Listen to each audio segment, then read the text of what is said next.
Sejam todos bem-vindos ao canal Cristão do Mundo Real. Nós estaremos aqui mostrando para vocês a realidade, o cotidiano de alguns seguidores de Cristo. E conosco hoje está aqui o pastor Fábio. Pastor, tudo bom? Bom dia, tudo bem? Bom dia. Agora são 6h42 da manhã. O negócio aqui começa cedo. Começa cedo. Obrigado primeiramente por ter aceitado esse convite. Imagina, eu que agradeço. Aqui batendo um papo. Legal. Um papo gostoso. Hoje você é pastor? Pastor de qual igreja? Da Quinta Presbiteriana Renovada, no Jardim Bandeirantes. Aqui em Campo Mourão mesmo? Isso mesmo, aqui em Campo Mourão. Legal. E quanto tempo já que é pastor? Ali no Bandeirantes há quase 4 anos, né? Mas eu tô com quase 19 anos como pastor. 19 anos? É. Tá casado? Casado há 14 anos com a Fabíola e pai da Esther de 1 ano e 3 meses. Que legal. Pai fresco ainda. Novinho. Tá dormindo bem nas noites? Depende à noite, né? Nem sempre, né? A gente sabe como é que é, né? Ai, que legal. Pastor, e conta um pouquinho pra nós como que foi a sua conversão. Você nasceu no lar evangélico? Não? Entendi. Vamos lá. Então, em 94, eu sou daqui de Campo Mourão mesmo, né? Minha família, meus avós. Mas nós ficamos um período morando numa cidade aqui próxima a Campo Mourão, né? Isso foram 11 anos fora. Daí nós voltamos, minha família voltou para cá em 94 e a minha mãe já estava tendo uma experiência assim, né, que o meu irmão estava indo para a igreja. Então, quando nós voltamos para cá, na cidade que a gente estava, só tinha um grupo, uma célula lá, um ponto de pregação, e o meu irmão, junto com o patrão dele, estava frequentando esse ponto de pregação. E esse estudo bíblico que estava tendo lá na Igreja Presbiteriana do Brasil. Qual igreja que é? Na cidade? Em Formosa do Oeste. Então, quando nós retornamos aqui para Campo Mourão, né, voltamos a morar aqui já, né, já tinha a igreja, né, então a minha mãe viu que aquilo estava fazendo muito bem para o meu irmão e tal, então ela começou a incentivar que nós participássemos da igreja, né? Então meu irmão já se enturmou bastante, meu irmão ele tem muita facilidade para fazer amizade e tudo, e eu comecei a ir junto. Aí depois, não sei por que razão, meu irmão acabou indo para a Renovada e eu comecei a frequentar junto. Mas ainda, sei lá, um menino de 16 anos, né, ainda não sabe muito bem, começa a frequentar, vê que é legal, tem algumas pessoas da idade, né, uma juventude, mas ainda não houve aquele momento de integrar, né, ter aquela integração com a igreja. Levou um pouquinho de tempo, até que em 97, então eu tive uma experiência mesmo de conversão mesmo, aquela coisa de você entender que aquele dia foi um dia... Você foi em 94, então, para Presbiteriana Renovada. Só tinha uma na época aqui ou não? Não. Naquele tempo nós estávamos frequentando ali a Presbiteriana do Brasil. Ali, meio do ano de 94, mais ou menos. Aí eu fiquei ali em 95, 96, indo, mas não indo. De vez em quando estava, de vez em quando não estava. Aí o meu irmão fez essa transição para a Presbiteriana Renovada, que tinha uma juventude muito forte na época. Mais velho. Mais velho, 2 anos. E aí nós começamos a participar também na Renovada, mas também da mesma forma, né? Ia um pouco, aí, né, afastava um pouco naquela idade de sair, né, normal até assim que acontece com a juventude, né? É difícil, né, você se firmar, né, ter aquela firmeza ainda mais porque a minha mãe também ia de vez em quando, estava presente, mas não sempre, né? Mas entendendo que nós deveríamos se envolver porque ela viu que na experiência do meu irmão estava sendo bom para ele. Aí, em 97, aí eu tive mesmo aquela experiência de conversão, né? Aí você entendeu, começar a se entender as coisas e ter uma experiência com o Evangelho, né, com Cristo mesmo, entender que naquele dia, naquele momento, houve uma entrega mesmo, uma rendição mesmo, né, a Cristo, da morte para a vida, né, de abrir os olhos e dizer assim, é isso mesmo, a minha vida é isso, é Cristo. E aí, a partir dali que eu comecei de fato, aquela caminhada mesmo, né? Eu me lembro que o pastor Lauro um dia falou lá, vai ter um estudo bíblico com a irmã Valda, vai acontecer toda segunda-feira. Eu já era cabeleireiro, né? Eu já tinha a minha profissão, né? Você já tinha 19 anos? Né? Com 97, eu estava... com 19 anos, com 18 para 19 anos, né? Eu me lembro do pastor Lauro ter falado assim, né? vai ter um estudo bíblico, tal, assim, assim. Aí eu fui participar. Então, tudo que tinha na igreja que anunciava, eu queria participar, eu queria fazer parte, né? Aí eu fui para aquele estudo bíblico, né? Ficamos lá várias semanas junto com a Valda, né? Até me lembro que terminamos aquele estudo bíblico, era uma turma grande, começou, sei lá, umas 20 pessoas, e terminamos só eu e a Clarinda mãe da Elis, né? Que há poucos dias aí o Senhor a tomou para ele, né? Mas só nós dois que terminamos aquele estudo bíblico, né? Então, aí daqui a pouco anunciaram, vai ter o curso teológico por extensão. Eu quero fazer parte também. Então, tudo que a igreja oferecia, tudo que falava, eu queria estar junto, eu queria participar, eu queria descobrir. Nos meus momentos, assim, que eu trabalhava no salão, né? Naquele ano eu trabalhava no Dallas, ali com o Arnaldo, né? O Arnaldo, uma pessoa muito querida, muito especial na minha vida, me deu a oportunidade de trabalhar lá com ele. E eu me lembro que você vai trabalhar no salão, você tem aqueles momentos ali né? Não vai trabalhar o dia inteiro, né? Você vai parar entre um cliente e outro. Eu tinha várias revistas de escola dominical, livros, né? E eu estava ali o tempo todo querendo aquele desejo de descobrir, de conhecer. Eu acho que com pouco tempo, com uns 6 meses aí, assim, de caminhada, eu acho que eu já conhecia da Bíblia mais do que muitos crentes antigos, né? Legal. Porque aquela fome, aquela sede, aquela vontade de conhecer, aquela vontade de descobrir, né? Estava lá no culto, de repente o pastor falava, porque Gideão, tal. Mas quem que é Gideão? Gideão acho que eu não vi na Bíblia aí. Eu pegava uma chave bíblica, Gideão, tá lá em Juízes e tal. Eu já ia, Google, né? Não tinha Google, você tinha que pegar uma chave bíblica. Aí ela, o Gideão, o cara que fez a prova com Deus e tal. Daqui a repente citava um outro personagem lá, eu queria conhecer. Então foi marcado por esse desejo, esse envolvimento, essa entrega, agora de saber que é isso que eu quero para minha vida, né? Que eu pensava, né? Ainda tão novo, né? Tão jovem, mas eu pensava, não, se eu tomar uma decisão por viver essa vida, né? Que eu ainda entendia que era uma vida por Cristo, né? Uma nova vida, vai ser para minha família toda, para o meu futuro todo. Eu já sabia que era uma coisa que ia afetar toda a minha vida, né? E aquele que Jesus diz, né, do preço do discipulado, né? Então, ainda que eu não entendesse completamente o quadro, né, a coisa toda, né, a imagem toda, mas eu sabia que aquilo iria afetar toda a minha vida, né? Então eu estava ali fazendo as contas, né? Jesus fala lá em Lucas 14, né, que aquele que vai para uma batalha tem que saber quantos vem de lá, né? Você tem que saber disso, que vai construir, tem que saber se tem condições de ir até o fim.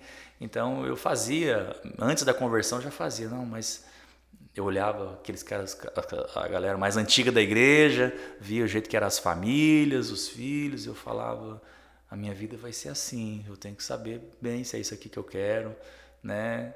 Mas com 19 anos você com 18, 17, 18 anos eu olhava e dizia, será que é isso que eu quero para minha vida? Né? Será que é isso que eu vou viver? Será que eu vou dar conta de ir até o fim disso aqui? Ser como esse cara aí com a família dele? Ser igual, né, essa pessoa? Então eu fazia todos esses questionamentos, né? Será tinha alguma família específica assim que você tinha uma admiração?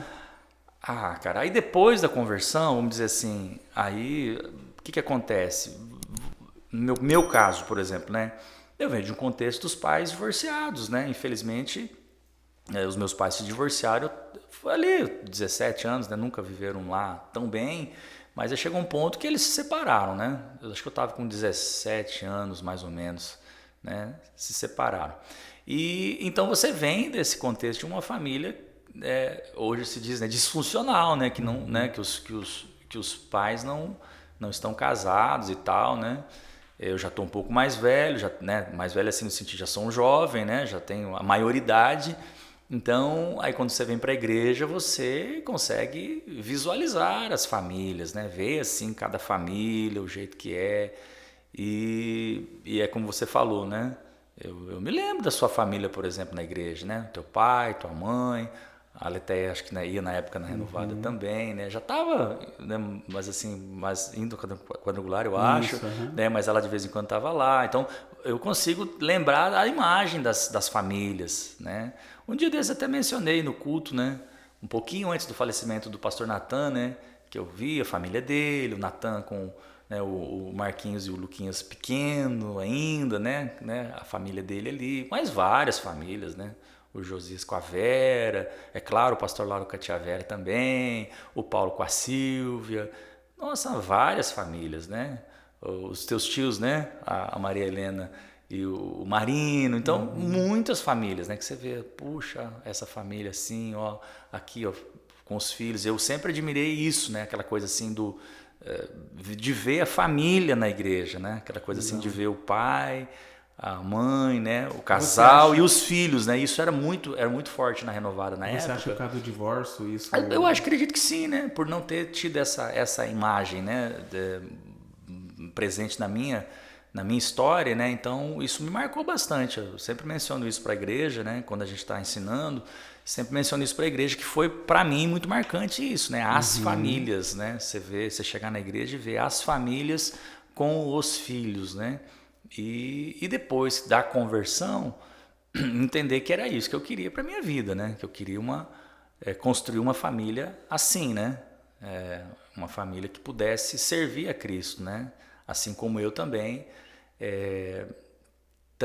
tive aquela decisão, encontrar alguém que tivesse aquela mesma convicção e que desejasse fazer aquele mesmo caminho, a gente trilhar aquele caminho para que os nossos filhos, né, pudessem também crescer daquela forma. Legal. E nesse momento da separação dos seus pais, em nenhum momento você pensou em sair da igreja? Não, ainda quando eles... Eu estava naquela transição ainda. Naquela transição ainda de o frequentador ainda, né? De vez em quando você está lá na igreja, assim, na minha experiência, né? De você olhar assim o culto e falar, o que eu estou fazendo aqui? Caramba, eu tenho 17 anos, por que eu não vou sair? O que eu vim fazer aqui na igreja? Aí terminava o culto, tá, embora. Aí levava lá, sei lá, um mês. Aí a experiência é contrária, né? Você tá lá, você sai com os amigos, vai para um lugar, vai para um baile, para uma festa. Aí você tá lá, tá andando ali uma hora da madrugada lá, sei lá, assim, o que eu tô fazendo aqui? A crise, né? Você tá na igreja, poxa, legal, gostoso e tal, né? Mas o que eu tô fazendo aqui? Por que eu não saio? Por que eu não... Aí você tá lá na festa e, meu Deus, lá na igreja é melhor, né? Aquelas canções, a palavra, aquela moçada lá, né? Todo mundo saudável, uma vida diferente, né? O que eu tô fazendo aqui? Essa galera aí, ó, tudo bebaiada aí, essa galera. Ah, não. Você bebia? Não, é muito pouco. Aí voltava para a igreja, mas essa crise, entendeu? Esse desajuste, né, que você percebe quando você começa a dar os seus primeiros passos, você percebe que o mundo ele vai perdendo seu atrativo. Né? Você tá começando, teu coração está começando a ser ganho por Cristo, né? É um processo. Então, o mundo vai perdendo a cor, vai perdendo aquele atrativo. Mas ainda você não está totalmente ganho, né, por Cristo. Né? Então, de certa forma, você ainda não consegue ainda ter uma entrega. Porque no meu caso havia esses questionamentos também. Né? Essa coisa assim, sabe, mas vai ser isso mesmo que eu quero? É essa vida mesmo que eu vou viver? É isso mesmo que eu vou abraçar? Então, tem toda essa crise, né? Esse desajuste. Você sabe que o mundo já não te oferece aquilo que você está buscando. Ele não te gera a satisfação e a alegria.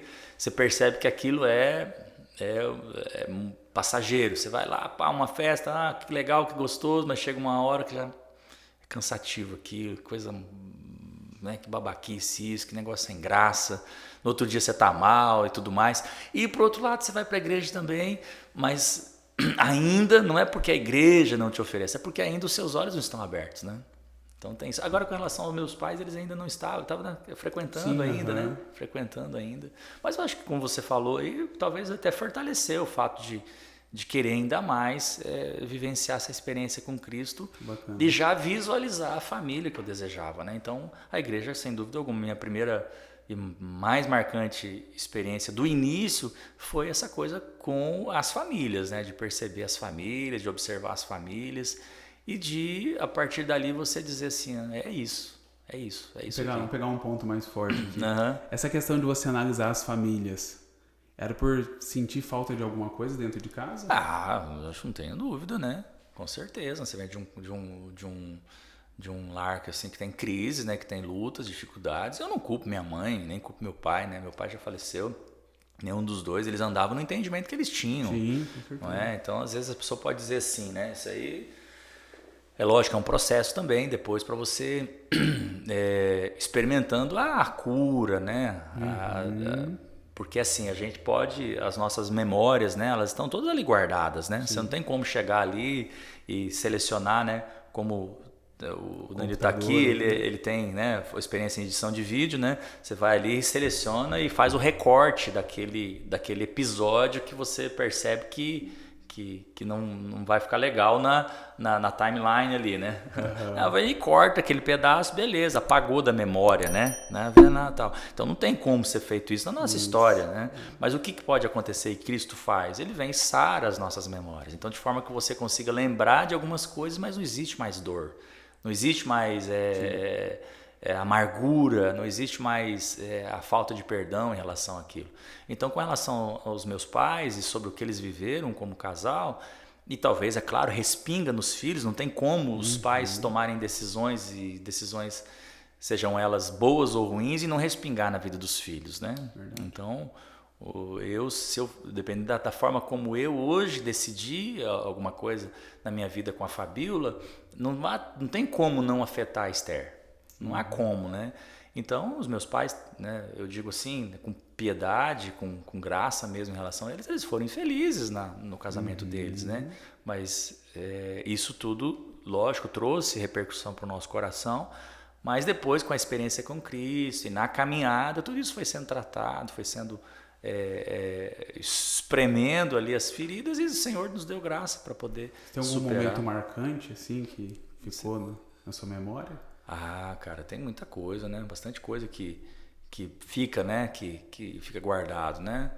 Mas assim, bem lá atrás, né? Mas guarda, né? Guarda sim. E que depois o Senhor foi trazendo, né? Luz, entendimento e trouxe assim libertação mesmo, né? Pro coração, né? Mas graças a Deus tudo bem resolvido, bem tratado, tudo bem. De forma que meu pai faleceu ano passado, no mês de janeiro, né? Tinha assim, meu pai, aquele jeitão polaco, né? Bem fechado, né? E não era de muito, mas a gente estava o tempo todo. Ele morava assim ainda 3 casas da casa da minha mãe, né? A casa da minha mãe um pouco para frente, ali na saída para Araruna. E a dele aqui morava aqui junto com o meu avô, né? Então eu tava lá na casa da minha mãe, de repente falava, mãe, vai lá no pai, né? Ele ia lá, ficava um tempo com ele, sempre conversando, batendo papo, propondo uma conversa, porque ele não era muito de puxar o papo, né? E ele, lá com a minha mãe, lá junto com ele, daqui a pouco ia lá, junto com ele, né? Um pouco, de repente voltava lá na minha mãe, então ali pertinho. Quando você ia na casa de um, já na casa do outro, né?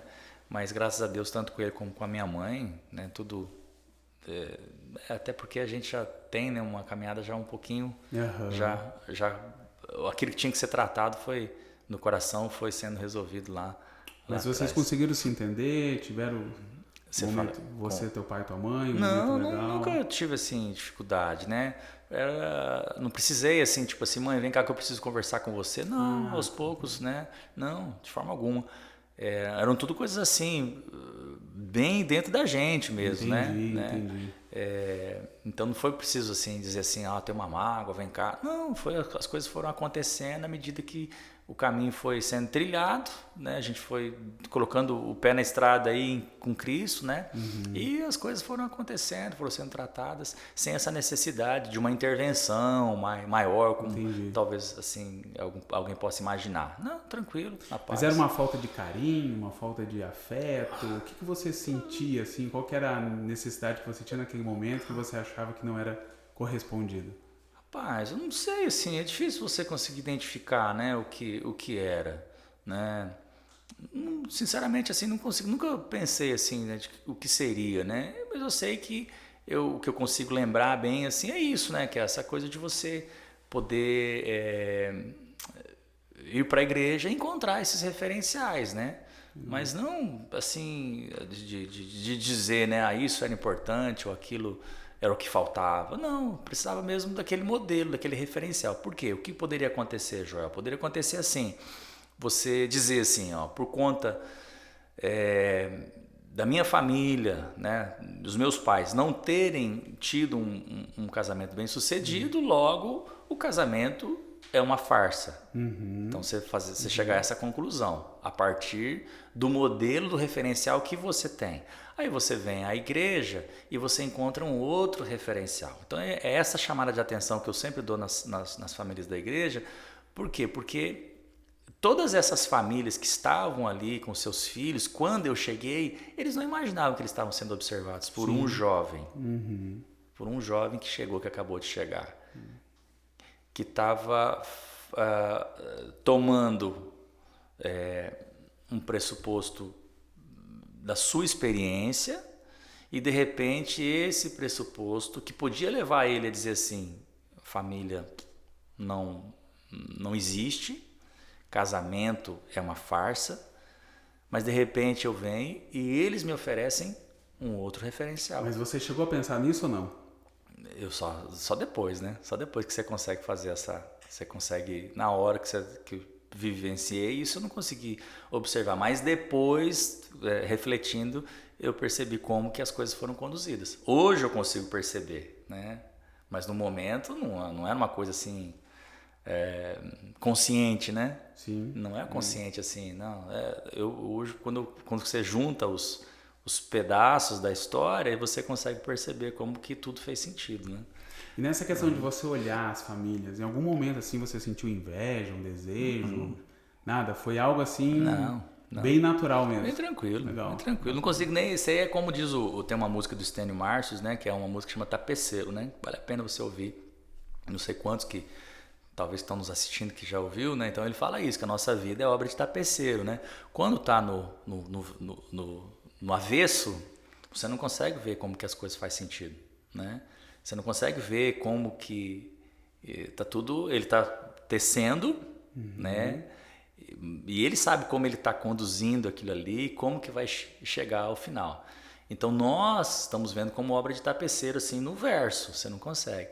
É só no final que você vira que você consegue ver a imagem, né? Então é uma obra assim, Deus está construindo exatamente hoje, Ele está construindo algo na nossa vida que talvez a gente não está entendendo, né? Mas depois, lá na frente, você vai conseguir juntar todas aquelas cores que no momento não faz sentido, né? E você vai conseguir ver a imagem tão bela que Deus estava criando. Bacana, bacana. E sobre o momento que você acha que foi o marco assim na sua vida em relação a aceitar a Cristo, você lembra onde foi? Lembro, claro que eu lembro. Minha memória é boa pra caramba. Eu lembro, lá no culto da igreja, um culto normal. O Antônio Guerreiro estava pregando a mensagem sobre compromisso. Sobre compromisso. Igreja antiga ainda, né? Na igreja antiga ainda. Ele estava falando sobre compromisso, que a gente conhece, né, o presbítero Antônio Guerreiro. Ele sempre fazia um apelo ao final, né? E até às vezes quando ele não pregava quando ele não trazia uma palavra sobre uma palavra que podia concluir ali, trazendo um apelo, mas no final ele falou assim, eu vou fazer aqui um apelo, se há alguém nessa noite que deseja aceitar a Cristo, entregar sua vida a Cristo, tem a oportunidade e tal. E foi no dia daquele ele pregou uma mensagem, né? O Antônio, uma pessoa singela, né? No jeito de trazer uma palavra, né? Traz de forma muito simples, de forma muito, né, objetiva. E naquele dia, quando ele falou sobre compromisso, naquele dia eu senti tive de dar essa resposta, né? Nem sempre com todos acontece assim, né? Tem pessoas que eu sei que se entregaram, não houve um apelo claro ali, vem, entrega sua vida a Cristo, mas ela no íntimo ali naquele dia, ela consegue lembrar que foi aquele dia que foi a decisão dele. No meu caso, houve essa resposta, né? A mensagem estava sendo ministrada e ao final dela, dada essa oportunidade para uma resposta, e eu fui à frente, né? E aquele dia foi a partir dali, né? Eu me lembro, foi na última semana de maio de 97, acho que foi ali, a última semana de maio, eu não me lembro bem, eu só lembro que é na última semana de maio, porque isso há bastante tempo que eu fiz, né? Que foi quando eu peguei o envelope de dízimo. E a partir dali eu lembro que eu dizimava semanalmente, porque eu trabalhava no salão, e no salão você recebe todo sábado, né? Então, foi ali que eu identifiquei que foi, né? Muito tempo depois, quando que foi minha conversão? Quando é que foi aquela noite que aconteceu aquilo? Daí eu fui pegar os envelopes, eu vi que a partir ali da última semana de maio foi quando eu comecei a ser um dizimista. Então eu falei, então foi aqui, mais ou menos por aqui. Que legal, bacana. Até o momento estava solteiro, não tinha casado ainda? Não, ainda, demorou para casar ainda. Demorou 10 anos, mais de 10 anos, eu acho. E aí foi pro seminário? Sim. Fui pro seminário em 99. Como eu falei, foi assim bem... A gente conversava aqui antes, né? Foi bem rápido, né? Porque para mim foi muito assim intenso, né? Daí depois que eu tive essa experiência com Cristo, aí eu desejei, assim, aquela experiência cada dia mais profunda. E aí um dia eu cheguei pro pastor lá e falei, eu queria, assim, pro seminário e tal. Aí o pastor lá falou, vamos começar devagar e tal, né? E aí eu aguardei. Aí no final de 98, até falei, precisava de mais um tempinho ali, mas o pastor Lauro falou, não, você tem condições sim de ir pro seminário, porque daí até fevereiro ali mais ou menos de 99, né? Eu fiquei ainda, né, no meu trabalho, no meu emprego, né, no salão. Aí no fevereiro de 99, porque acho que as aulas começavam em fevereiro, alguma coisa assim, daí para dar o tempo ali para eu poder ir para o seminário. Mas sim, né, foi muito, como eu falei, foi muito rápido, né, assim, entre a conversão até ir para o seminário, foi bem rápido. E como que foi no seminário? Rapaz, o seminário, assim, naquela época, no seminário, né, não é tão longe assim, né, 99, né? 22 anos, não é tanto tempo assim, mas... Amanda, quantos anos você tem, Amanda? 19. A Amanda não tinha nem nascido ainda, pastor. É que eu podia falar 40 anos, né? Alguém poderia estar aqui e falar, faz 40 anos, aí eu acho que seria bastante tempo, mas é que a Amanda é nova mesmo, né? Mas aí o que acontece? 22 anos atrás, o seminário tinha muitos alunos, né? Muitos alunos mesmo. E até da nossa igreja na época, o pastor Zé Carlos já estava no seminário, aí fomos eu e o Sebastião Júnior, nós somos no mesmo ano, depois foi mais 2, acho que a nossa igreja aqui tinha uns 6, 7 seminaristas. Nossa. Só a nossa aqui igreja, só a primeira, né? Na época a primeira, só a primeira tinha 6, 7 alunos, então assim, aí isso, imagina só, várias igrejas, enviando muitos vocacionados, né? E naquela época a vocação era entendida assim, né? Ao despertar na igreja local, o rumo aqui para nossa região, o rumo era para Cianorte, né? Para Cianorte. Nós temos também o seminário de Anápolis, né? Mas para nós aqui a nossa realidade é um pouco mais distante, mas aí fui para Cianorte, né? Então esse período tinha muitos alunos, né? Então alunos de todo o Brasil, né? Tinha gente eu consigo lembrar todos os estados brasileiros ali, né? Muitos alunos. E aí você é um internato, você além do ensino do estudo, né? Você vai ter também a questão dos relacionamentos, a convivência ali com os demais alunos, né? E isso foi muito bom para mim, assim, no sentido de conviver com tantas pessoas diferentes, tantas pessoas de lugares diferentes, né? E crescer, né? Crescer nessa coisa do... Mas e como que foi lá? Foi fácil? Não, teve fácil, algum momento que pensou em talvez desistir? tenha sido mais difícil para quem conviveu comigo, né? Porque eu não tinha... Eu vou dizer assim, foi fácil tal, mas quem conviveu comigo vai dizer assim, não foi fácil conviver com você, né?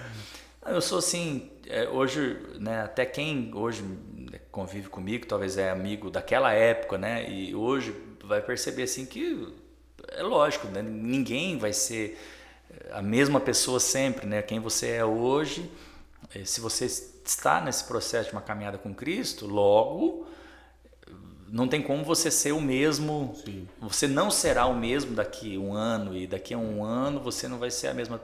Passou mais tempo, você vai sendo transformado, né? Diário. Todos os dias, porque a conformação, né? A conformação é cada dia você ser mais parecido com aquele que é o homem perfeito, o modelo, o padrão perfeito, que é Cristo.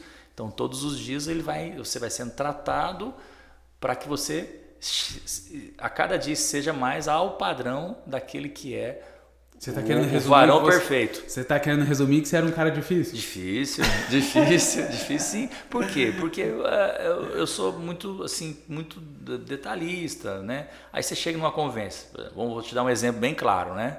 E, assim, num quarto, você tem 4 caras no quarto, né?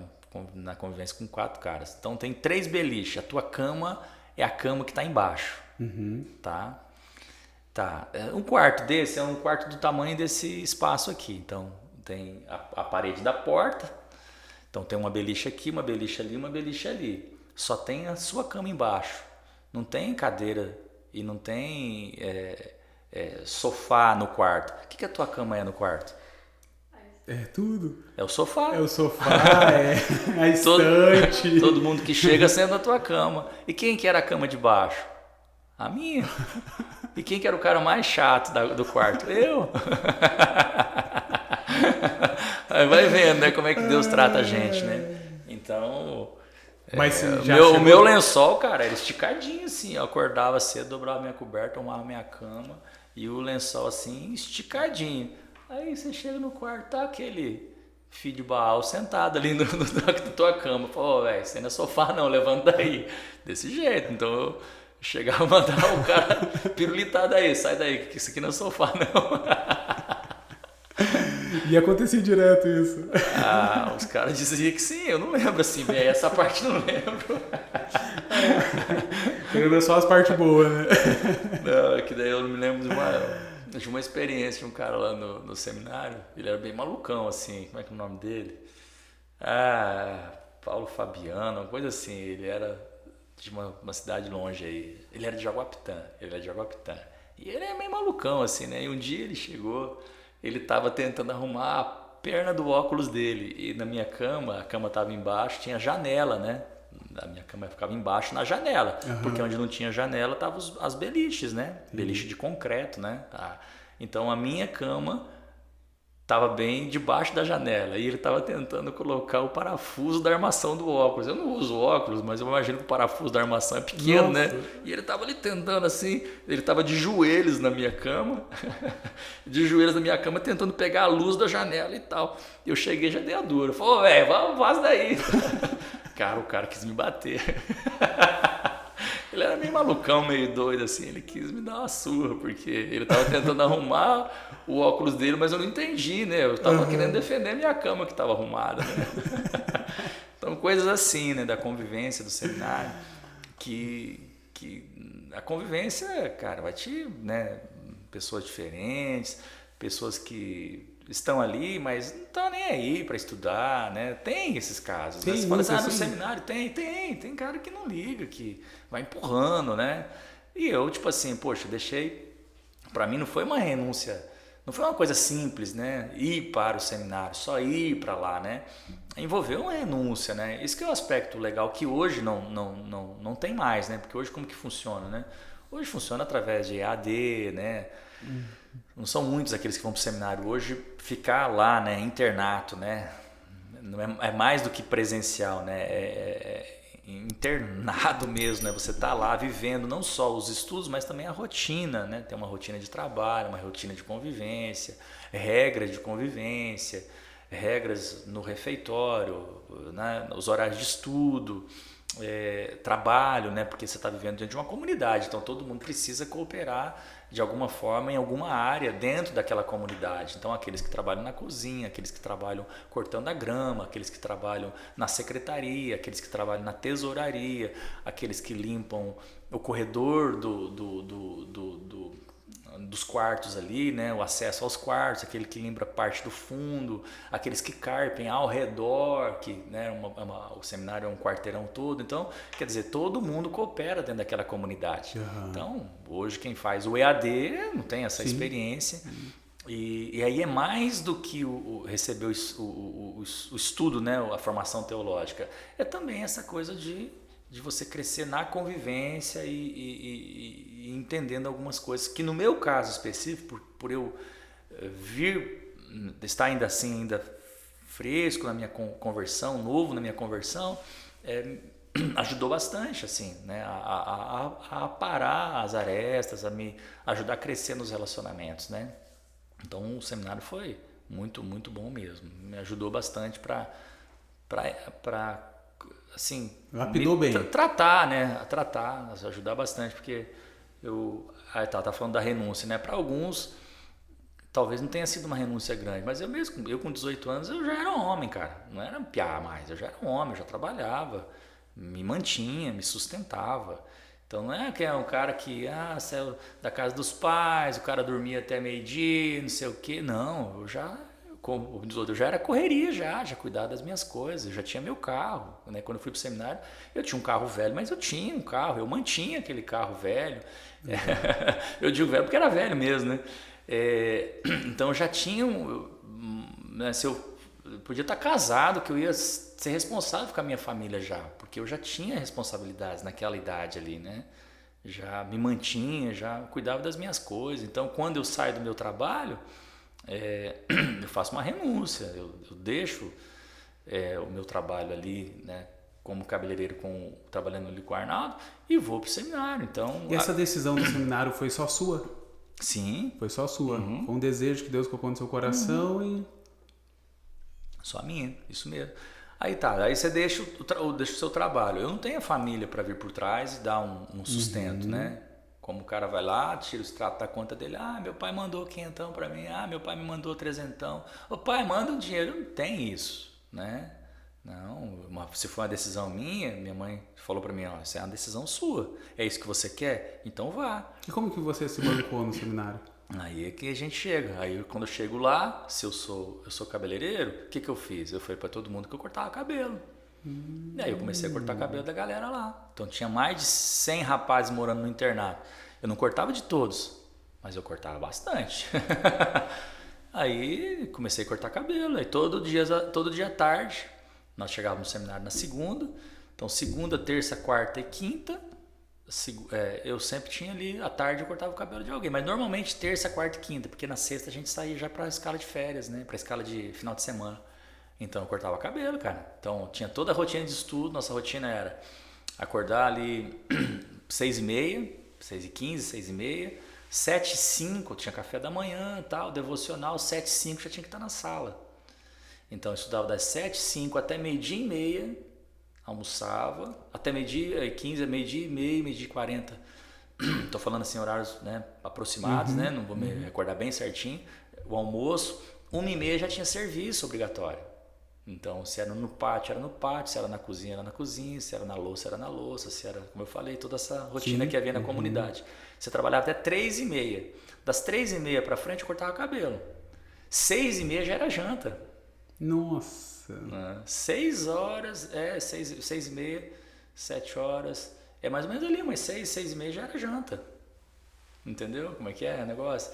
Então, aí você fala, não, e final de semana você descansava? Não, final de semana você sai na sexta-feira e vai para as igrejas trabalhar no final de semana. Aqui na primeira, tinha muitas congregações na época, todo final de semana a gente tinha escala de férias. Escala de final de semana.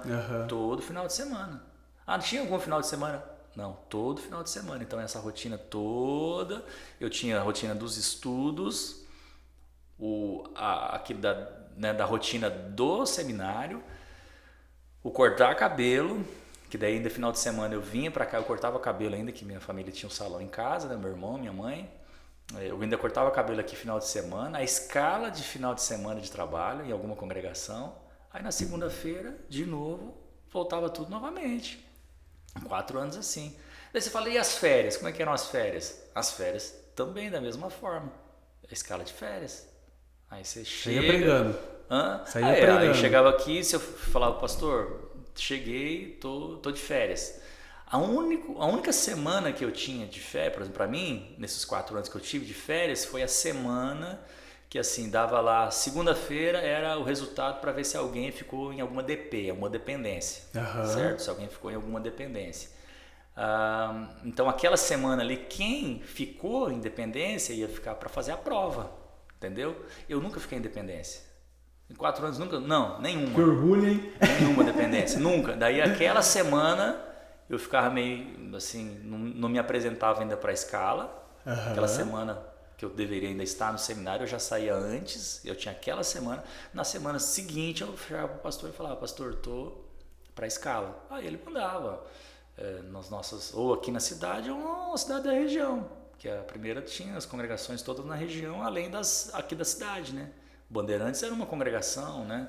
Onde está o pastor Newton e o pastor Luiz, Paulista e Tropical, eram duas congregações. Santa Cruz e Cidade Nova, que hoje é sétima, né? Também outras duas congregações. Então, em algum lugar o pastor Lauro ia te falar, ó, você vai ficar lá esse período todo. E assim foi os 4 anos. Que bacana. Corrido, cara. E nesses 4 anos, nenhum momento pensou em desistir? Sim, penso sim, né? Eu acho que pensa. Sim, foi bem marcante essa... Você vai ter que fazer 2 programas, cara, pra gente contar as histórias todas. Né? Não, dá tempo pra gente contar um pouco. No segundo ano, em abril do segundo ano, eu tava numa crise, sabe? Passando por uma crise. Na minha cabeça, assim, passava assim, mais ou menos assim, eu acho que esse negócio todo foi emoção minha, eu acho que esse negócio não tem nada a ver, eu acho que eu vou voltar pra minha né, meu trabalho, eu vou falar para minha mãe e para meu irmão lá, ó, vamos aumentar o salão aqui em casa, vou vir também, coloco mais uma cadeira, eu trabalho. Eu acho que foi coisa da minha cabeça e tudo mais. Aí eu naquele final de semana, eu até ia fazer escala, naquele final de semana, dia 29 de abril de 2000, segundo ano do seminário. Eu ia fazer com o pastor Antônio Serafim. Antônio Serafim morava ali no Capricórnio, e eu ia na casa dele. Aliás, eu já tinha ido na casa dele, isso era mais ou menos logo depois do almoço, né? Que eu me apresentava para a escala, né? Ó, onde que o senhor quer que eu esteja? Ele cuidava de 2 congregações na época, Bandeirantes e Cidade Nova, era a responsabilidade do pastor Antônio. E o pastor Lauro tinha falado, ó, esse final de semana você vai ficar com o Antônio Serafim. Eu fui lá, ele não estava em casa. Aí eu voltei e o meu irmão falou para mim assim, leva um amigo meu aqui lá na BB. Eu fui levar ele com a moto do meu irmão. E na volta eu sofri um acidente, né? Aí um cara me pegou de frente, né? Ali bem na descida ali, chegando já, né? Eu deixei lá na BB, voltei de moto na baixada ali. Hoje está um pouco diferente, né? Tem perto da ponte. Bem ali mesmo, bem ali, um pouquinho antes do rio. O cara me pegou de frente, o cara perdeu o controle do carro e me pegou de frente. E eu tava naquela crise, né? Será que eu continuo? Será que eu volto a minha vida? Essa aí foi coisa da minha cabeça. E foi aí, nesse episódio, eu fiquei quase 2 meses em casa para me recuperar. Um acidente forte, assim, foi meio violento o negócio. E aí, nisso, eu vi, né, o propósito de Deus, o cuidado dele, o livramento dele, né? Porque você podia ter morrido, sim, né? Um acidente de moto, mas dependendo ali do jeito que o carro me pegou, um pouquinho mais ele tinha arrancado a minha perna, né? Que ele rodou o carro, assim como se o carro tivesse numa pista escorregadia, o cara rodou o carro, me pegou com o canto do porta-mala, né? Então só pegou o meu pé, só assim de raspão no canto do para-choque, então só fraturei o pé. Mas ralou onde tinha couro para arrancar, arrancou, me ralei inteiro, né? Foi feio o negócio. Mas assim, que fratura foi a do pé, mas um pouquinho mais, assim, vamos dizer assim, 10 centímetros a mais. O cara tinha arrancado a minha perna, cara, com o porta-malas do carro, com o canto ali, com a quina, sabe? Então você consegue ver todos esses detalhes, né? O cuidado de Deus, e eu percebi isso não é uma coisa normal, né? Deus dá um livramento. E foi onde daí, mais uma vez, reavivou e falei, vamos continuar. Vamos continuar. É lógico, vem as crises, né? Os momentos assim difíceis, né? Mas foram superados, né? E assim como também no ministério também vem, assim como eu entendo que, né, no seu caso, né? Você está aqui na empresa e tal, também é uma vocação também, né? É também um trabalho, algo também que Deus confiou a você, um ofício que eu entendo como santo, como sagrado, um chamado, né? Uma vocação que você tem. Que você também tem as suas crises, as suas lutas, as batalhas que você vai vendo a mão de Deus guiando tudo. Em alguns momentos a gente, assim como quando a gente lê a palavra, a gente vê as crises dos profetas, dos homens de Deus, e a gente também passa por isso, né? A gente não está isento também. Legal. Mas é bacana a gente ouvir isso, né? Porque para quem está de fora acha que é fácil, né? Ir pro seminário é gostoso, é fácil, é rápido. Não, é uma aprovação também. Né? Sim, tem, né? Tem muita coisa sendo trabalhada na vida da gente, né? Muita coisa, né? É porque daí, nessa experiência é aquela coisa que você se retira para aquilo, né? Você tá lá para essa finalidade, né? Ainda que eu conciliava, né? Eu conciliava os estudos, o seminário, com os trabalhos já com as igrejas, né? Tipo assim, já sendo testado no trabalho. Então você tem já a teoria ali durante a semana, mas você já tem a prática ministerial, lidando já, né, com as questões da igreja, ainda que eu não era o responsável, né, mas o responsável, assim, não era eu quem respondia pela igreja, né, mas eu estava ali já entendendo a condução, entendendo os problemas que surgem, as pessoas, né, entendendo de gente, né, porque o ministério você tem que entender de pessoas, né, de conflitos, de lutas, né, dos problemas que as pessoas passam. Então a gente já está conciliando o ensino teológico já com a prática. Legal. E ainda, no meu caso, ainda tinha a questão relacionada à manutenção, o trabalho que eu precisava desenvolver, que era lá ainda continuar cortando cabelo, para poder me manter também, né? Tem então ainda tinha essa outra vertente aí que precisava ser mantida, porque dependia também a manutenção e tudo mais, né? Então, pastor, e até você chegar hoje na sua igreja atual, que é a quinta, né? Quinta Igreja Presbiteriana Renovada. Você foi líder de jovens? Passou por mais alguma igreja antes? Como que foi essa jornada aí? Você diz... Depois do seminário. Depois do seminário? Sim. Aí, quando termina o seminário, como nós éramos aqui da primeira, o pastor Lauro disse, eu quero que você venha para cá. E por 2 anos eu fiquei, 2003 e 2004, formei em 2002, 2003, 2004 eu cuidava do Jardim Tropical e do Jardim Bandeirantes, onde eu sou pastor hoje, que na época era a congregação. Depois de 2003 a 2012, aí eu fiquei como pastor de jovens na sede, né? Mas assim, o pastor Lauro sempre também nos dava uma congregação. Então, quando eu estava pastor na sede com os jovens, ainda tinha uma congregação. Então sempre eu cuidei do Cidade Nova, depois tive uma outra passagem pelo Jardim Bandeirantes, em 2006 e 2007. Eu acho que o Cidade Nova foi em 2009. Depois o Tropical eu cuidei por um período pequeno, acho que em 2007 também, depois da primeira experiência quando me formei. Então, assim, além do trabalho que era feito com a juventude, né, que era bastante intenso, porque a juventude era grande, naquele período ali, uma juventude, se pegasse jovens, adolescentes, né, nossos acampamentos dava 150 jovens, né, teve acampamento que a gente fez a gente gostava de fazer aquelas integrações com outras juventudes, né, que vinha de Arapongas, vinha de Cascavel, vinha de vários lugares, né, teve acampamento com mais de 200 jovens, né, então era um trabalho bom. Hoje é mais difícil, né? Juntar essa quantidade. Mas era bom, a gente fazia um negócio bacana, né? O Danilo mesmo, no Gospel Go, ele teve um problema sério. Não sei se você sabe. Ele machucou, sério, machucou o tornozelo. No primeiro Gospel Go? Não, ele jogou vários. 2007. É que se fosse no primeiro, como a gente foi campeão, eu nem tava vendo quem tava machucado. Quem que lembra que ele foi campeão, né? Quem que lembra que ele foi campeão, né? Ele nem sabe onde tá a medalha. Você sabe? Muito orgulho mesmo. Então, aí eu fiquei esse período aí, né, até 2012. Aí em 2013 nós fomos para Maringá, fiquei lá na 10ª, também trabalhando com jovens, trabalhando na secretaria da igreja, quando eu digo secretaria da igreja, da igreja nacional, né? Fiquei lá junto com o pastor Edvanir. Aí depois 14, 15, 16 e 17 eu fiquei em Faxinal, né? Nossa igreja lá em Faxinal, um período muito bom também, né? De amadurecimento, de crescimento. Aí depois nós retornamos para cá, né? 2018. Nossa, foi uma experiência boa, hein? Quando você sai, eu dizia isso pro pastor Lauro, né? Quando o pastor Lauro, eu aqui com ele, né? Eu falava para ele, pastor, eu preciso sair, ter uma experiência fora para dar uma temperada, né? Tudo que eu recebi, tudo que eu sei, eu aprendi com o senhor, então eu precisava ter uma experiência fora e né, conhecer outros lugares, conhecer uma outra igreja, trabalhar talvez com outra pessoa. E aí foi o que aconteceu, Deus me deu essa oportunidade de trabalhar em Maringá. Foi curto, né? Foi só 1 ano, mas foi muito bom. E depois ficar 4 anos lá em Faxinal, que também foi muito bom. Nossa igreja lá em Faxinal é uma igreja antiga.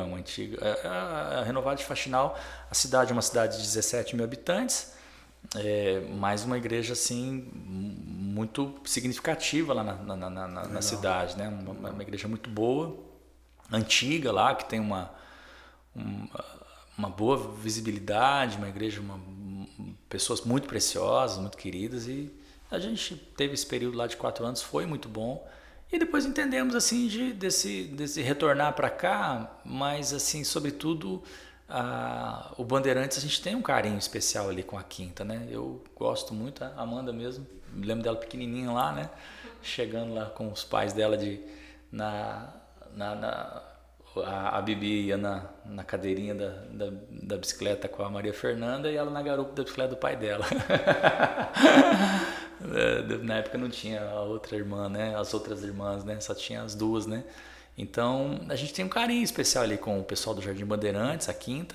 E eu queria mesmo ter essa experiência com uma igreja menor. Eu tinha esse desejo, assim, não sei, na minha cabeça, assim, eu queria ter essa experiência com a igreja menor, com aquela comunidade, e eu tô assim realizado mesmo de estar ali com os irmãos. Que legal. Feliz mesmo pelo trabalho. A gente sempre quer ver expandir, ver crescer, é claro, né? A igreja no bairro, ela tem, né, as suas lutas, as suas dificuldades, ainda mais que muitas pessoas elas têm em Campo Mourão, né, tem esse conceito, né? Às vezes não é longe a pessoa vir do bairro para o centro, mas algumas pessoas pensam que moram no centro, às vezes até desejam ir no bairro, eles acham, mas ir lá é muito longe, né? O que não acontece numa cidade maior, né? É absolutamente normal uma pessoa sair de um ponto de uma cidade grande e dirigir meia hora para chegar em outro ponto. Aqui em Campo Mourão não leva 5 minutos, né, de qualquer lugar onde você vai, né? É tudo perto, né? É tudo perto, né? Mas às vezes há essa coisa, mas ir lá é longe e tal.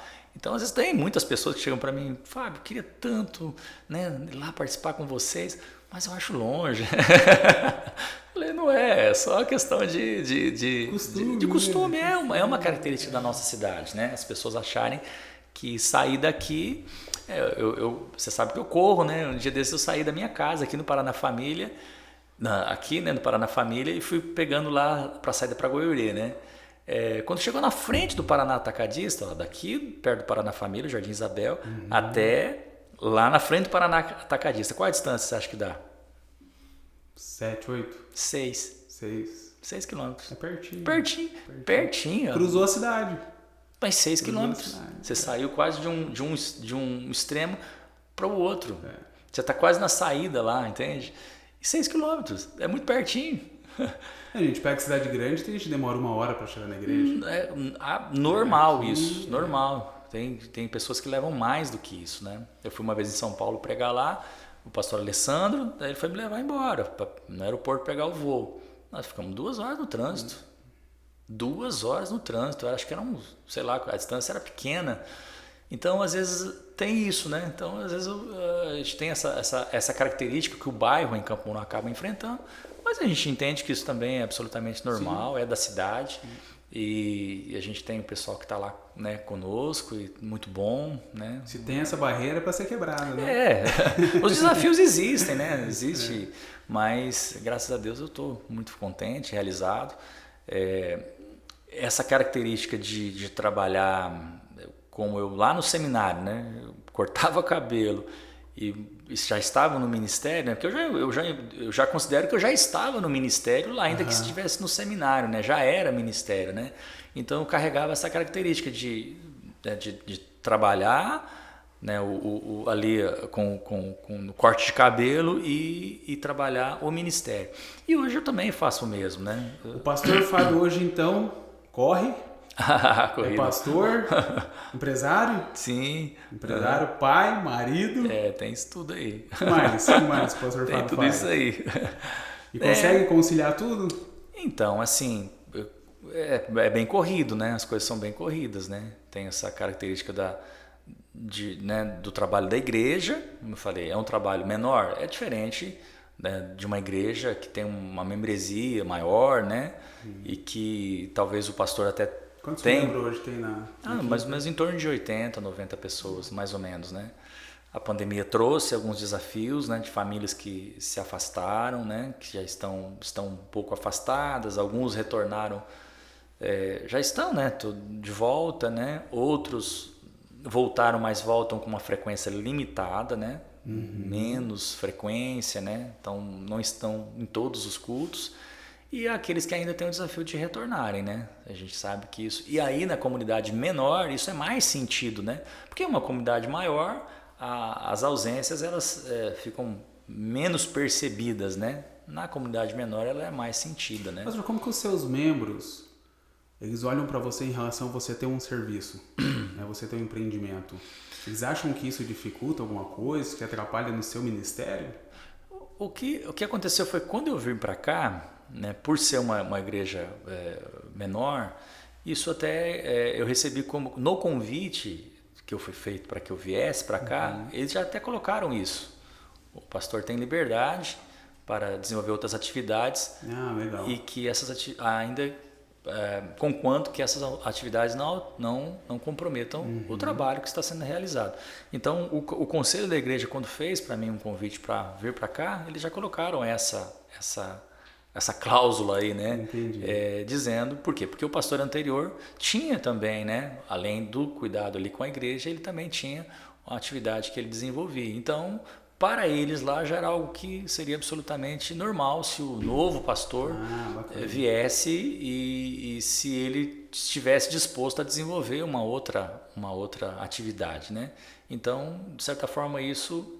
Para algumas pessoas a gente precisa explicar, né? Às vezes pessoas que não são do nosso contexto, você precisa explicar que a gente desenvolve outras coisas também, né? Além do ministério. Essa é uma característica minha, né? Eu não penso que todo pastor tenha que fazer isso. Eu penso que pastores de igrejas menores, a flexibilidade do tempo é maior, né? Diferente de pastores que estão em grandes comunidades, que exigem uma dedicação ainda maior. E essa atividade que você tem a mais, é algo que você gosta ou é necessidade? É assim, claro, complementa, né? Sim. Complementa muito bem, né? Ajuda a complementar, sim. Agora, é uma coisa minha mesmo. Isso aí é uma coisa que gosta, que traz essa satisfação também em desenvolver outras coisas, né? Então, por exemplo, e aí também, por exemplo, com carros, né? Eu sempre gostei de carro, isso é uma coisa, né? Ainda que em alguns momentos a gente desenvolve mais essa atividade de compra e venda de carro, ainda que eu não tenha uma empresa nessa área, né? Mas é a coisa natural. Vou dar um exemplo, né? Há 2 semanas atrás, um amigo meu me falou assim, eu tenho uma moto assim, assim, assim, e aí o cara, né, quer vender para você. Ele sabe que eu vou revender, né? Ele sabe que eu vou revender. Aí ele fala assim, mas tem fulano que paga tanto. Eu falo de verdade, de coração, eu falo para o cara, não, pode vender, pode vender, se está sendo bom para você, vende, você já executa aí e já fica com o dinheiro no bolso e tal. Aí ele manda mensagem para mim, não, mas eu quero vender para você. Então tá bom, Então, você sabe, né, por exemplo, da empresa lá que você estava, né, sempre lá, então são pessoas que me ligam, tem aqui, você não tem interesse e tal. Então, eu acho que isso também está muito ligado nesse ramo. A credibilidade também, né? A credibilidade, né? A pessoa saber que o Fábio é uma pessoa confiável, né? Que se for dado um prazo, ele vai cumprir prazo, que o que ele falar é de verdade, não é um blefe, né?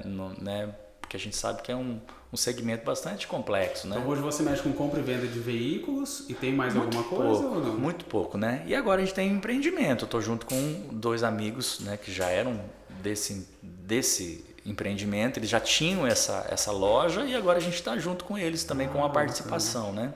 Uma loja de calçados. E nesse momento tá demandando mais presença minha lá.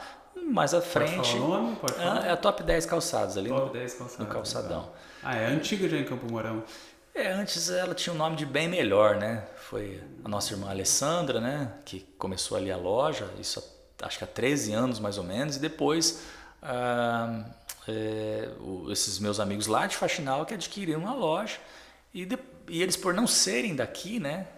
Eles são lá de Faxinal, da igreja onde eu fui pastor. Eles adquiriram aqui a loja, acho que em 2015. É interessante, porque é uma credibilidade que veio de Faxinal. Isso, é um relacionamento de lá, né? Então, a gente sempre manteve o contato, a amizade, tudo. E aí, sempre aquela questão, a loja tá aí, você é daí e tal, você não quer ter uma parceria com a gente, você... né, conhece a cidade. É muito diferente, Joel. Talvez você não morou fora de Campo Mourão, né? Morei em Umarama. Mas foi rápido. 2 anos e meio. Mas você já deu para sentir, né? O que é a mudança de uma cidade para outra, né? Totalmente. A cidade mesmo tamanho, próximo, mas a diferença já... completamente diferente. A forma como as pessoas... o jeito das pessoas, a forma como a cidade caminha, o jeitinho ali com as pessoas de cada lugar, né? Então, no comércio também, o comportamento, essa coisa de você ser da cidade é diferente, né? Quem vem de fora para Campo Mourão, a gente não imagina, porque você está assim, entre aspas, né, viciado no jeito que a cidade acontece, no comportamento das pessoas. Mas quem vem de fora e nos observa, eles falam assim, rapaz, ó, essa cidade... Eu vejo porque os pastores vêm para cá, né? Os pastores vêm para cá e eles dizem, rapaz, a cidade é assim, assim, assim, assim, assim. A cidade tem essas características e a gente não vê. Quem vê é quem vem com esse olhar diferente, né? Mais aberto, a percepção dos comportamentos. Eles dizem como que a cidade anda. Em algum momento você começou a render mais financeiramente, teu serviço, né, fora da igreja, você chegou a pensar em abandonar o teu ministério para focar boa nisso? Pergunta. Não, porque não é uma questão só do financeiro. O financeiro, Deus sempre acrescentou, nunca deixou faltar. Não, assim, desde lá do seminário, quando eu deixei o meu trabalho ali né, com o Arnaldo ali, deixei o trabalho né, e fui assim, sem ter onde assim, dizer assim, como é que vai ser mês que vem, como é que vai ser, como é que eu vou...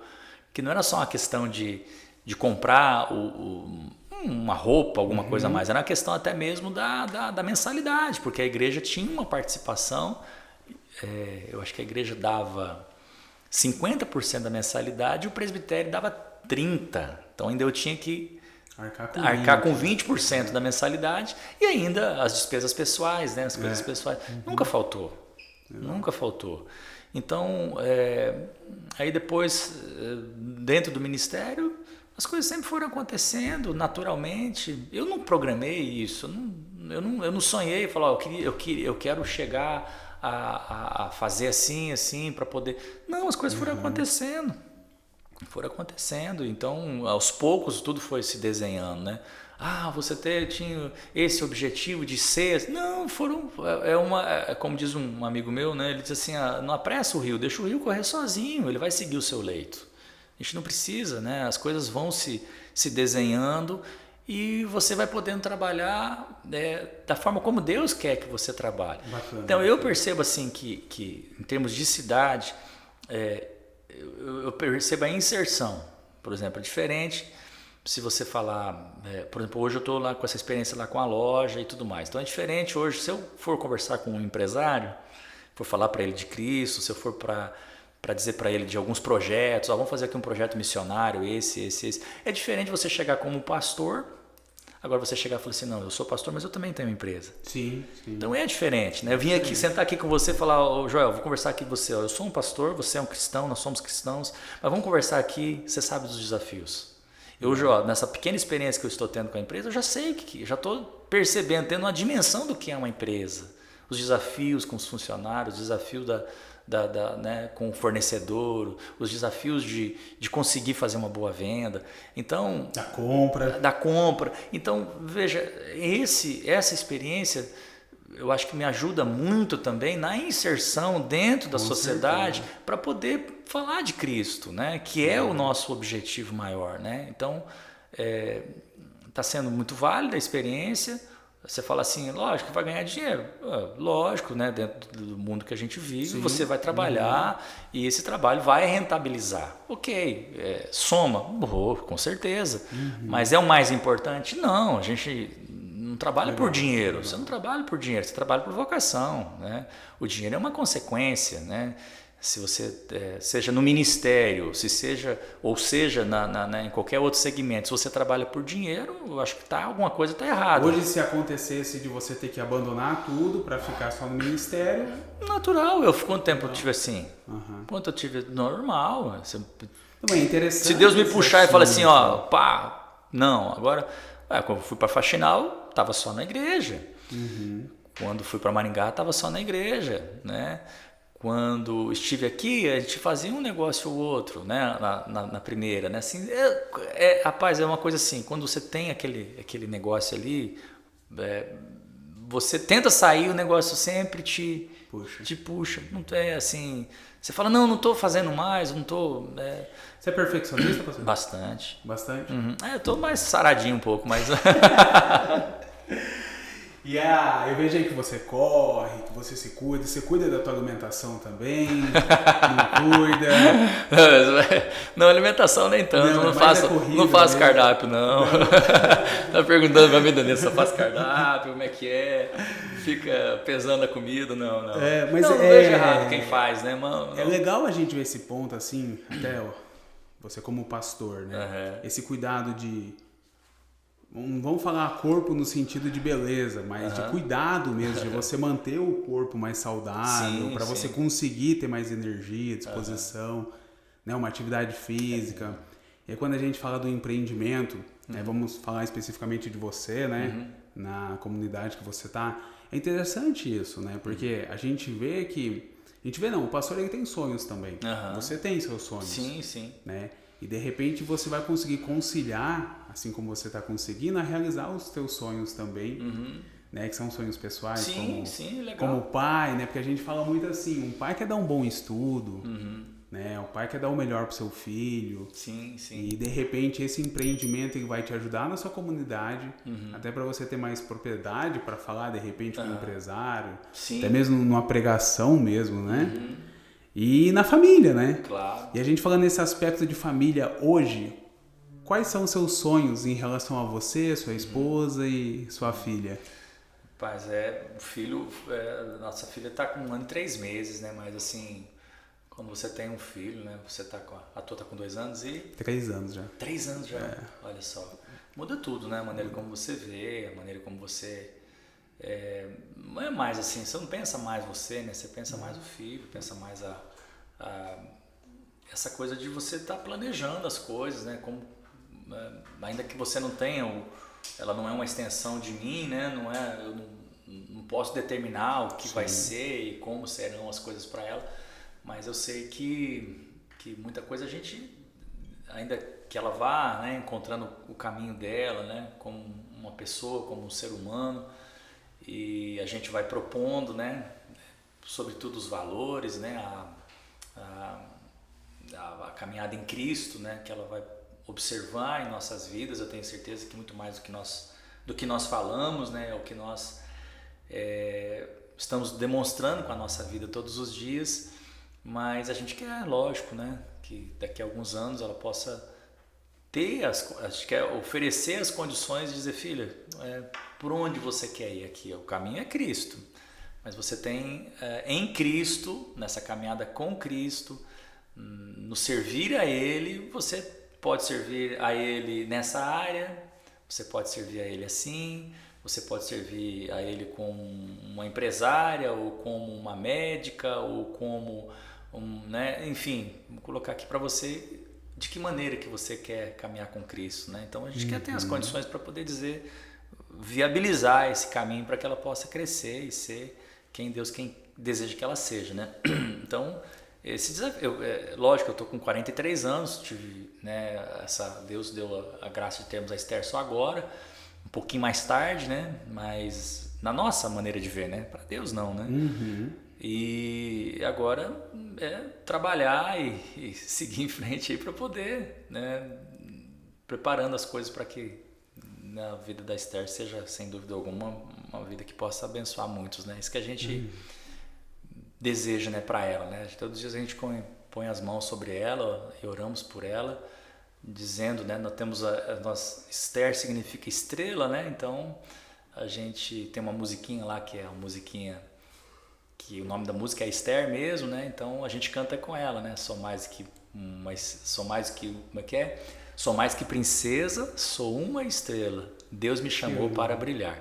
Então é isso que a gente profetiza sobre a vida dela, né? Que ela possa crescer e possa brilhar, né? Brilhar não como um astro no mundo, né? Mas como aquilo que Paulo diz aos Filipenses, né? É você iluminar mesmo com o brilho de Cristo, né? É isso que a gente deseja para a vida dela. Mais do que tudo, mais do que uma boa formação, mais do que uma vida que seja vivida para si mesmo, né? Mas uma vida que ela possa abençoar outras pessoas. Acho que isso que é o mais importante, né? Amém, que assim seja. Pastor, para a gente encerrar, eu vou te dar um tema aqui para você passar uma mensagem para nós. Algo interessante que é o que você já vive hoje. A gente acaba escutando de muita gente que tem que separar o profissional da igreja.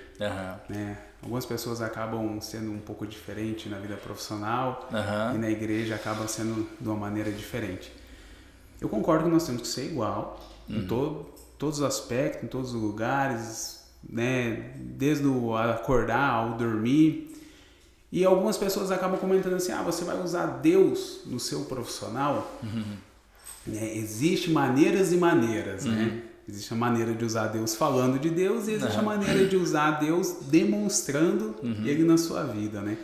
Em relação à igreja e o profissional, qual que é a mensagem que você passaria para nós, para as pessoas que estão assistindo, para que nós possamos realmente levar Cristo para a nossa área profissional?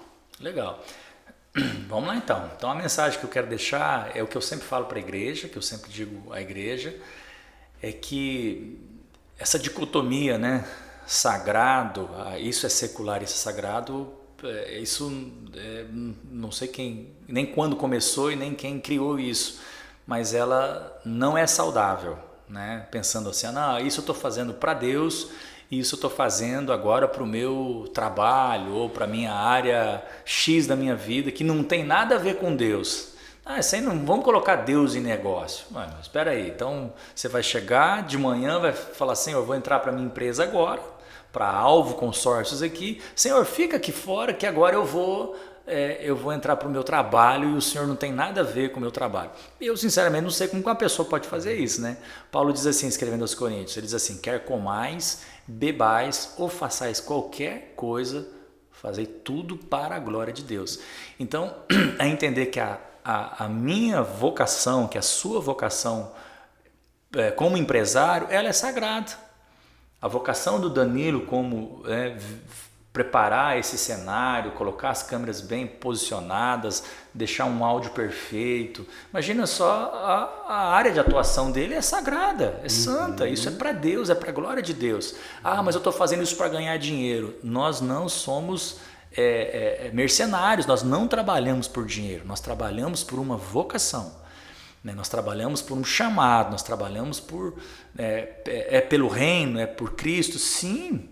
Imagina só como nós estamos falando, você como empresário tem essa preocupação de fazer um podcast, de oferecer uma mensagem, um conteúdo cristão, então você está usando a plataforma que você tem da Alvo Consórcios e de outros empreendimentos que Deus vai dar a você para viabilizar o reino de Deus, né? Os recursos, eu sempre pensei assim, né? Mais uma vez a experiência pessoal, né? Ela não é a doutrina, né? Mas a gente usa apenas para ilustrar, né? Eu penso assim, eu quero ter recursos para poder abençoar mais. Por exemplo, eu como pastor, eu sou um pastor, mas eu como empresário, por exemplo, Deus vai me gerar rendas. O que eu vou fazer com essa renda? Eu vou poder mandar lá para o Fernando, lá em Madagascar, né? Que inclusive está aqui em Campo Mourão. Vou poder abençoar como fizemos lá na igreja esse final de semana no Bazar de Roupas Usadas, que foi um bazar missionário, né? Então deu lá uma renda de mais de R$3.000. Nós vamos mandar lá para o Samuel e para a Rafaela. Legal. Então, né, para abençoar um casal que está lá no sertão do Pernambuco, em Serra Talhada. Então, e aí a gente vai ter mais recursos. Eu penso assim, eu tendo mais recursos, eu posso abençoar mais pessoas, eu posso contribuir mais, eu posso dizer para o empresário, vem aqui, cara, para a gente poder contribuir juntos para uma causa missionária. Se talvez, eu estou dizendo da minha experiência, se eu chego e falo assim, porque eu como empresário estou dando também, Aqui, ó, tô separando tanto aqui, ó, do faturamento, separando tanto para uma oferta missionária.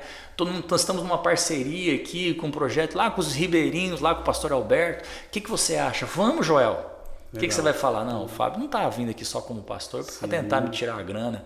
Né? Ele tá colocando no pacote também, né? Tá colocando. Então eu penso que tudo é sagrado. Então eu penso que você pode iluminar onde você está. Todos os domingos quando termina o culto, fala, gente, ontem nós pregamos sobre isso, falei assim, olha, não pense que chamado é só aquele. E não pense que igreja é só o que acontece um dia da semana. Vocês vão essa semana para o trabalho, para o que vocês vão fazer, sabe que vocês vão estar em lugares onde eu não consigo chegar. Né? Com pessoas que eu não vou ter o coração delas, que eu não vou ter influência com esse grupo de pessoas. Então vocês estão lá. Então veja isso como sagrado. Né? Realizem isso de uma forma santa, abençoem as pessoas, iluminem as pessoas, não trabalhe por dinheiro, trabalhe por um chamado, por uma vocação, e o dinheiro como consequência vai acontecer, né? Ele vem, Deus traz e a gente vai experimentar essa abundância sempre, né? Não vai faltar. Então eu penso que a gente tem que tornar tudo na nossa vida santo, né? Tudo para a glória de Deus. Amém, amém. Pessoal, agradeço aí, né, a presença de vocês. Se vocês puderem compartilhar esse vídeo, tenho certeza que vocês irão nos ajudar a alcançar muitas pessoas. Deus abençoe todo mundo. Pastor, obrigado. Obrigado, Joel. Eu que agradeço. Obrigado aí a todos que estão assistindo. Aí. Um abraço a todos. Valeu mesmo, foi bom. Bate-papo maravilhoso. Show, pessoal. Com Deus. Pastor, valeu. Abraço.